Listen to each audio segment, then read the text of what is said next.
آدن أحمد ورسمي حقيقي خيرات كبضة اسمك معارض كوطني هرنا وزير كورة وزارة تحرير كقولياشا الصومالي لانو ما تشير جرايد كقبطي مقالة بورمي عاصمة قبل كاوضة لا ياسير رسمية وشاي إنه إسكع سري حلكي يحمل نمدوكا اسمك معارض كوطني وكان هذا بسياسي آدن وساسلاتي سنوانين يا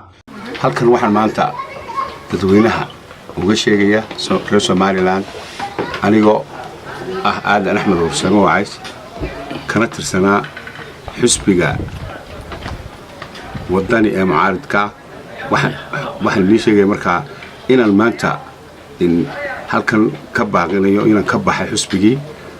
sababtoo ah waxyaalo fara badan oo arkay oo imkaan ka sheegay aadna fara badan iyo maamul xumo igu dhacday daraadeed baan halkan uga baxay xisbigii taasoo igu kaliftay inaan ka baxo xisbigii markaan arkay inaan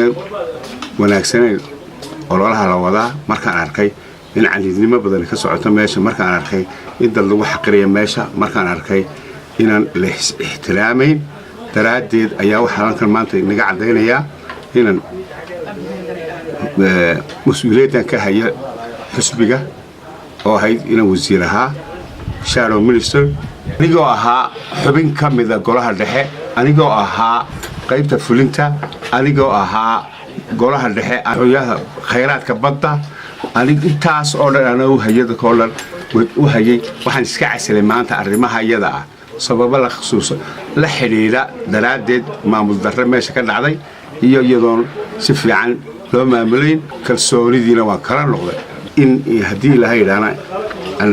بسوي شيء دونه مش عن كبيرة يوم مش عن سلك ديجان دونه مركب وحني شيء لمانتين سدا isku soo wada duuba maaha xogayii ugu horeeyay iska casira xisbiga mucaaradka wadani intuu socdo ololaha doorashooyinka madaxtooyada Soomaaliland